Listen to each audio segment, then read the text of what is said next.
Hello students. तो अभी हम देखेंगे कि एटोमिसिटी क्या होता है। तो atomicity number of atoms present in one molecule. एक मॉलिक्यूल में जितना एटम प्रेजेंट हो उसी को एटोमिसिटी बोलते हैं। जैसे कि O2 में देखिए, O2 में ऑक्सीजन का कितना एटम है? 2 एटम है, तो इसका एटोमिसिटी कितना हुआ? 2। हीलियम का कितना एटम प्रेजेंट है? 1, तो एटोमिसिटी कितना हो गया? 1। CO2 मॉलिक्यूल में एक कार्बन का है प्लस 2 ऑक्सीजन का है, तो एटोमिसिटी 3। उसी तरह ओजोन के मॉलिक्यूल में ऑक्सीजन का 3 एटम ऑफ ऑक्सीजन, तो एटोमिसिटी 3। H2SO4 में कितना है? 2 हाइड्रोजन का है, 1 सल्फर का है और 4 ऑक्सीजन का है, तो टोटल एटोमिसिटी कितना हो जाएगा? 2 + 1 3, 4 + 3 7। वेपर डेंसिटी होता है density of gas upon density of H2 gas, यानी कि hydrogen gas at same temperature and pressure. यानी कि जिस टेम्परेचर और प्रेशर पे ये डेंसिटी ऑफ गैस फाइंड करना रहेगा, उसी टेम्परेचर और प्रेशर पे H2 गैस का डेंसिटी। यानी कि जब आपसे क्वेश्चन में किसी भी गैस का डेंसिटी पूछा जाएगा तो आपको उसी टेम्परेचर और प्रेशर पर डेंसिटी ऑफ H2 गैस दिया हुआ रहेगा। Vapour density is unitless. Unitless क्यों है? क्योंकि इसके ऊपर भी डेंसिटी ही है और इसके नीचे भी डेंसिटी ही है, यानी कि दोनों यूनिट कैंसिल हो जाएगा। तो इस वजह से क्या होता है कि वेपर डेंसिटी यूनिटलेस होता है। और डेंसिटी ऑफ H2 क्या होता है? 9 × 10⁵ ग्राम पर ml। ठीक है, तो इससे हम एक फॉर्मूला डिराइव करते हैं। तो वेपर डेंसिटी का डेफिनेशन है density of gas upon density of H2 gas at same temperature and pressure. और डेंसिटी इक्वल्स टू क्या होता है? Density equals to mass upon volume. तो डेंसिटी ऑफ गैस होगा mass of gas upon mass of volume. उसी तरह density of H2 होगा mass of H2 upon mass of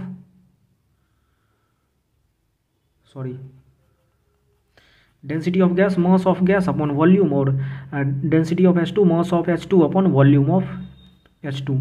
यदि हम वॉल्यूम को फिक्स कर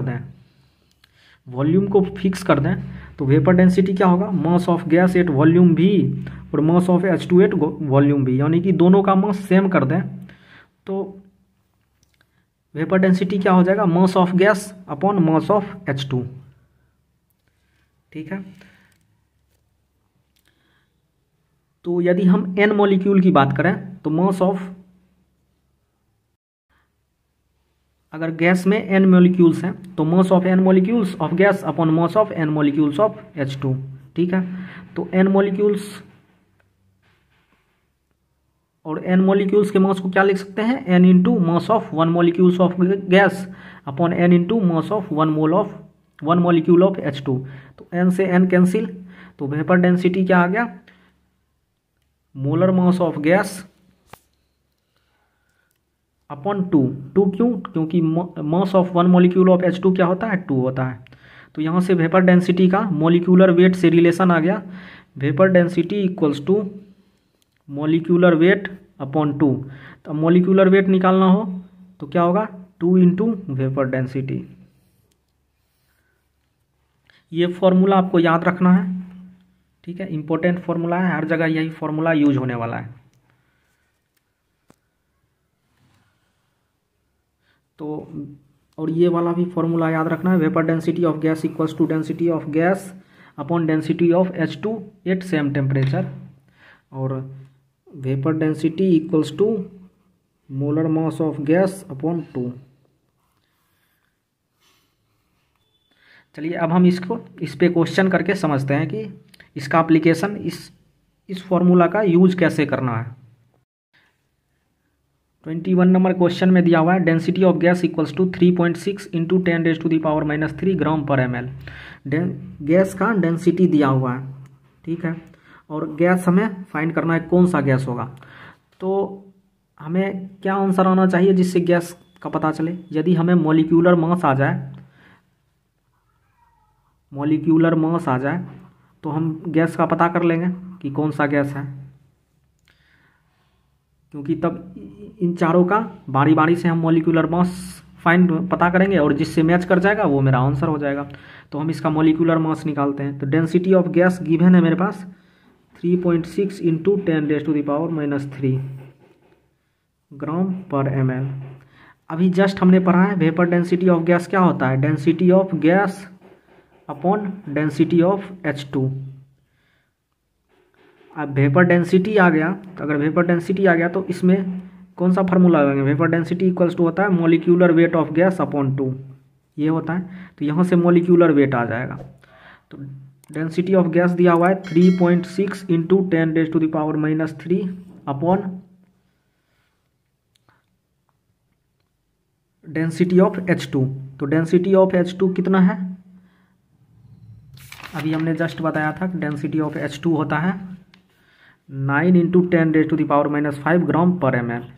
तो ये वाला वैल्यू यहाँ यूज करना है। तो 9 इंटू 10⁻⁵, ऊपर भी ग्राम पर ml, नीचे भी ग्राम पे, दोनों कैंसिल। तो 36 इंटू 10⁻⁴ तो आ गया 4। तो वेपर डेंसिटी कितना आया 4। तो वेपर डेंसिटी आया 40। तो m gas by 2 equals to 40। तो m गैस कितना आया 80 ग्राम। अब इसमें से आपको देखना है कि किसका मॉलिक्यूलर मास 80 होता है। तो SO2 का कितना होता है 32 प्लस 32 64 होता है। CO2 का 12 प्लस 32 यानी कि 44। N2 28 होता है N2 का। और SO3 का 32 प्लस 48 यानी कि 80।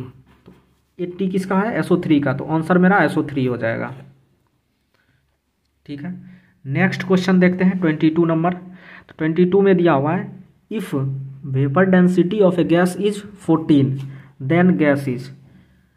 वेपर डेंसिटी ऑफ गैस है कितना 14 और वेपर डेंसिटी का फॉर्मूला क्या होता है molecular weight of gas upon 2। तो यहाँ से मॉलिक्यूलर वेट आ जाएगा। तो molecular weight of gas equals to 14 into 2 28 gram. तो मॉलिक्यूलर वेट 28 ग्राम आया। अब ऑप्शन में देखते हैं किसका 28 होता है। CO का क्या होगा 12 प्लस 16 इक्वल्स टू 28। इसका 28 हुआ तो ये ऑप्शन हो जाएगा। एक बार आपको ये भी चेक कर लेना है क्योंकि ये वाला ऑप्शन है, तो एक बार थर्ड ऑप्शन भी चेक कर लेते हैं कि क्या इसका भी 28 आ रहा है। तो नाइट्रोजन का भी 28 होगा यानी कि मेरा फोर्थ ऑप्शन होगा बोथ 1 एंड 3। जिस भी क्वेश्चन में यदि 2 ऑप्शन हो या नन ऑफ द एबव हो उसमें उस वाले ऑप्शन का भी चेक करना होता है। क्वेश्चन नंबर 23 में दिया हुआ है vapour density of gas with respect to methane is 4 then gas is. तो वेपर डेंसिटी का फॉर्मूला क्या होता है density of gas upon density of H2। इसको हम क्या बोलते हैं कि vapour density of gas with respect to H2, इसको हम ये बोलते हैं। तो लेकिन यहाँ क्वेश्चन में विथ रेस्पेक्ट टू मीथेन, तो यहाँ ये किससे रिप्लेस हो जाएगा मीथेन से रिप्लेस हो जाएगा CH4 से। तो vapour density of gas equals to density of gas upon density of CH4।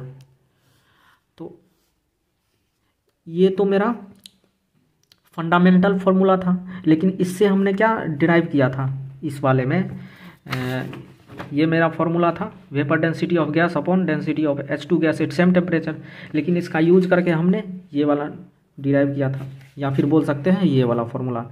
तो यहाँ पर mass of 1 molecule of H2 2 होता है, वही वाला 2 यहाँ है।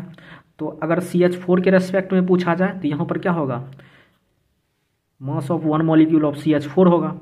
तो यानी कि इस केस में वेपर डेंसिटी ऑफ गैस क्या होगा, mass of gas upon mass of CH4। तो CH4 का मास 16। अब वेपर डेंसिटी ऑफ गैस दिया हुआ है 4 equals to mass of gas. तो मास ऑफ गैस कितना आ जाएगा 64। तो अब इसमें से मैच कीजिए 64 किसका मोलर मास है, O3 का है 48, CO2 का है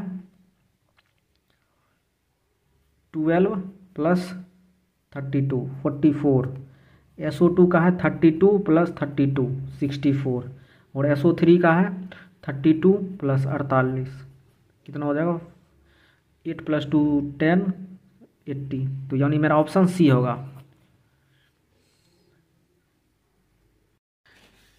22 नंबर क्वेश्चन में दिया हुआ है mass of 1 litre of gas is 1.96 gram. 1 litre gas का दाम 1 लीटर गैस का वेट कितना है 1.96 ग्राम। ठीक है, फाइंड करना है वेपर डेंसिटी और molecular weight of the gas. ठीक है, तो वेपर डेंसिटी फाइंड करने के लिए मुझे क्या चाहिए, पहले मॉलिक्यूलर वेट ऑफ गैस चाहिए, क्योंकि मॉलिक्यूलर वेट आ जाएगा तो उस पर ये फॉर्मूला अप्लाई करेंगे molecular weight of gas upon 2। तो मॉलिक्यूलर वेट चाहिए, और चलिए अब हम मॉलिक्यूलर वेट फाइंड करते हैं। ठीक है, तो किसी भी हमने मोल कंसेप्ट मोल जब फाइंड करते हैं तो उसमें क्या पढ़ा था, किसी भी गैस के 1 मोल का वॉल्यूम कितना होता है 22.4 लीटर एट स्टैंडर्ड कंडीशन। ठीक है, तो ये इसमें कुछ दिया हुआ नहीं है, तो ये मान के चलते हैं कि ये स्टैंडर्ड कंडीशन है। ठीक है, तो और इसका ये गैस दिया हुआ कितना है 1 लीटर, तो 1 मोल में 22.4 लीटर होता है, तो 1 लीटर में कितना मोल होगा 1/22.4 मोल। तो ये आ गया मेरा गैस का मोल। तो मोल आ गया, तो इससे हम मोलर मास निकाल सकते हैं। कैसे, तो वो बेसिक वाला फार्मूला यूज करेंगे। N इक्वल्स टू क्या है, गिवन क्या होता है, given mass upon molar mass. मेरे पास N है और मास भी है, ये मास कितना है 1.96 ग्राम, तो मोलर मास आ जाएगा यहाँ से। तो N है 1.22.4 इक्वल्स टू मास कितना गिवन है 1.96 ग्राम upon molar mass.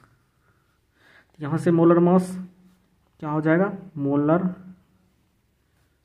Mass equals to 1.96 into 22.4। तो ये वैल्यू 2 के अप्रॉक्स है और ये वैल्यू 22 के अप्रॉक्स है, तो कितना आ जाएगा 44 ग्राम आ जाएगा मास। ठीक है, मोलर मास आ गया 44 ग्राम। अब हो गया सारा काम, वेपर डेंसिटी निकालना है, तो vapour density equals to molar mass of gas by 2। तो गैस का मोलर मास 44 है बाय 2 यानी कि 22। तो वेपर डेंसिटी क्या कितना आ गया 12 आ गया। तो इसका वेपर डेंसिटी 22 होगा और मॉलिक्यूलर वेट 44 ग्राम होगा।